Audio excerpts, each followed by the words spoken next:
Welcome back. High Thumos. Hope you guys are having an amazing day. So when I was in car sales, this is the best, highest success closing line that I would use. And I want to share it to you because I think it could be applicable for your own life. And a few other things I learned about sales. First off, the closing line was this: on a scale of 1 to 10, how likely are you to make a deal today with me? Simple as that. Now, I would use this at the end when the client was showing some maybe doubt, when I could tell there was an objection. I would say, be honest with me, on a scale of 1 to 10, how likely are we to make a deal right now? The genius in this is that they tell you exactly where they're at, which gives you their interest level. If you get a 7, it's time to make a deal, baby.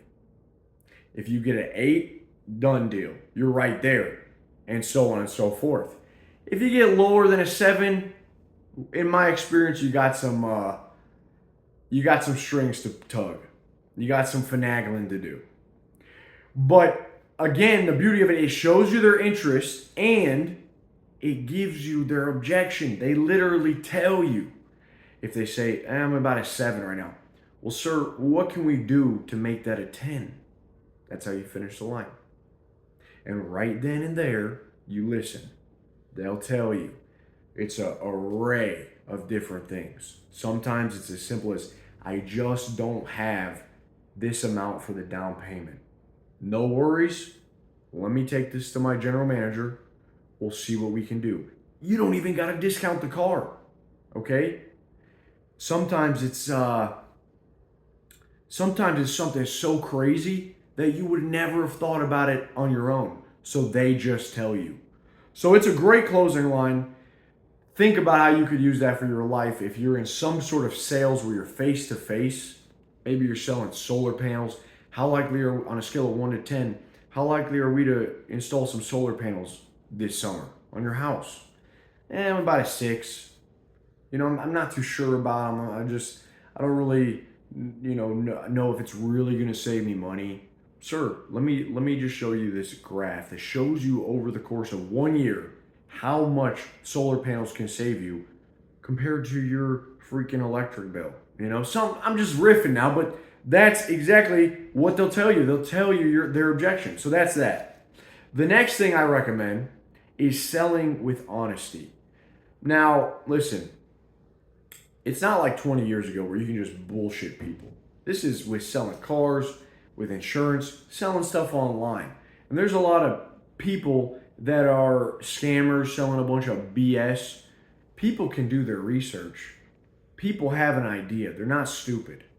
So first off, you want to be an honest person. You want to believe in your product. You want to understand the client and their needs. How can I actually help this person? Guys, if someone would come into the dealership, okay, and ask me for a freaking, tell me that they have 5 kids, and I go and show them a 2-door Mini Cooper, I'm not being honest. Okay, maybe if it's, a bachelor guy that has a bunch of extra money and wants to have fun or going through a midlife crisis, okay, sure. But ideally, I'm not going to push a 2-door coupe on a guy that has 5 freaking children. I'm going to sell him something a bit bigger, something that has great safety ratings, something that will benefit and help him in his life. That's selling with honesty. There's been guys to me that come to me, hey man, I'm not sure about the High Thumos group. This is what I got going on in my life. And I just tell them straight up, dude, I don't think this is for you. I don't think it's for you. Or maybe I think you're too young. Join in a year. I've told plenty of people this.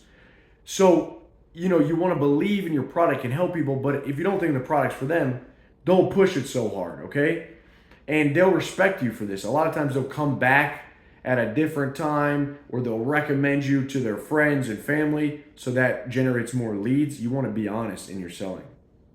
You also don't need to use a lot of tactics. People think like selling involves all these tactics and these skills. No, dude. Selling, a lot of the stuff sells itself. You simply lead them through the transaction and show them and give them information on the thing that they're choosing to buy. But a lot of times, especially in car sales, people would come through that door, they're there to buy. That's why if you guys are in any kind of face-to-face sales and someone is coming to you, that interest level is very high. People don't just get off their couch and waste their time going into a dealership or anything when they're not ready or likely to buy something. All right. A couple other things is, I don't think rapport is as important as people say it is.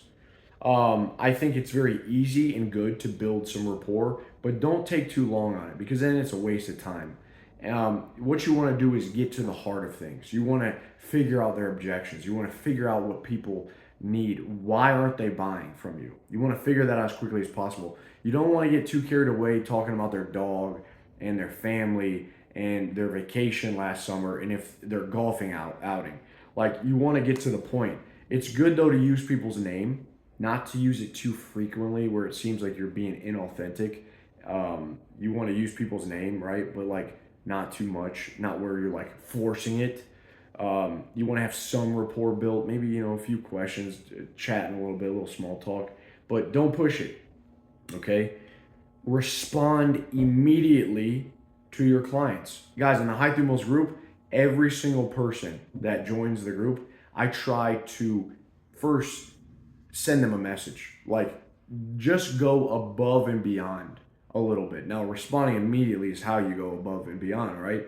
You actually show care, but I will respond immediately, and it's been sort of surprising the feedback that I get from this. Like, holy shit, dude, I just signed up. I was just watching on YouTube, and now we're talking. I'm like, yeah, dude, what'd you expect? This is how it's supposed to be. But a lot of these guys online selling these courses and these things that I don't think they actually believe in, they never hear from these guys. So the brotherhood that I've set up, uniting the men, I believe in this. I believe it could help you. And I want to make sure that you feel like connected and that, you can trust me when you get in here. So that's one way I decide to go above and beyond. When I was in car sales, I would respond immediately to people. Like, that was one of the tenets. That was one of the freaking commandments of our place. Respond immediately to the client. When I would go above and beyond by, like, I was the only guy really that was out there, I would take videos of the inside of the car. I would upload that to YouTube. I had a private YouTube channel, and I would send that to the client. And I would say their name, and I would say, hey, here's what you asked about. Here's some other things that maybe you're looking for that you're not aware of, features on this vehicle. And the feedback I got from that was insane. Okay, they saw I actually cared. They saw I would go above and beyond for them, and I'm not just like this guy trying to make a quick buck, get some commission. I would go beyond. I would sometimes drive the vehicle out to them, just so they could test drive it. Hey, have a nice day. I realize you got to go. Hit me up. Give me a call sometime if you'd like to know more info. The amount of times this worked, because no one else was doing this. That extra bit of effort is all it takes. That kindness, that being good-natured, being a good person, showing that you genuinely care and being honest, that's what sells. Not all of these like techniques and different things you hear people say on YouTube. You don't need all that, dude. People want info. People want to be led in through the transaction. They want to be painless. If you believe in your product, it's your duty to sell the product, because that product can make someone's life better. Which leads us to the final thing. Don't be afraid to ask. Like, don't be afraid to go for the close. It's as simple as, even with a girl, like, we're always selling. You guys don't think we're always selling, but we are. We're all salesmen. It's part of life. You talk to a girl, you're doing her a disservice, man, if you just chat her up for 5 minutes and you don't ask for the number, if you don't say, let's go out on a date, if you don't attempt to make her close. Same thing with sales. If you don't ask for the sale, if you don't present the numbers, that was one of the things we always do, present the numbers. Like, before they leave, let's just show them the numbers, because once they get the numbers in their head, they can start pondering on if it's a choice they want to make, if they want to make this deal. And then we can go from there. But if they just come in the dealership and we don't present them numbers, what the hell? I'm not a good salesman. I didn't give them anything to like even consider once they left. They're just going to go somewhere else, to the first guy that gives them some numbers.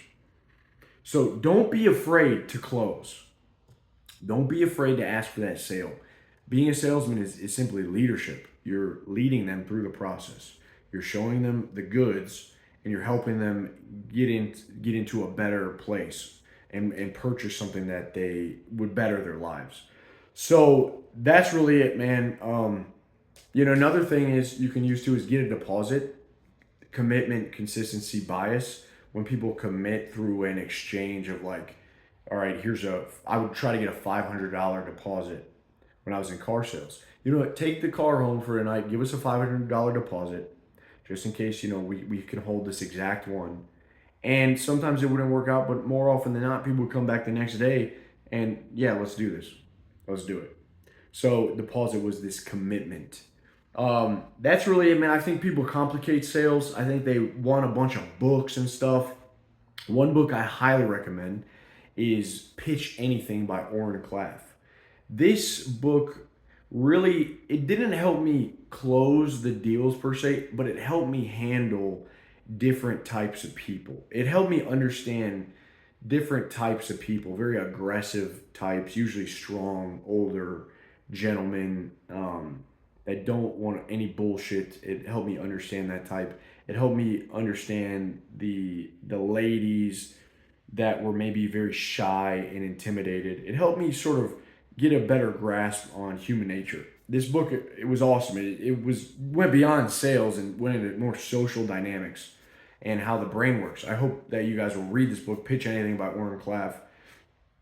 I think that'll benefit your life. But that's really it, man. I mean, selling is not hard, and I really think that if you guys are struggling, you're working at a terrible job that you just don't like, get into sales. You don't really need a degree. Think about yourself as a salesperson like all the time. You're always selling. Like we're always selling something, dude. All right, whether that be your message, whether that be a product or a service, you are selling.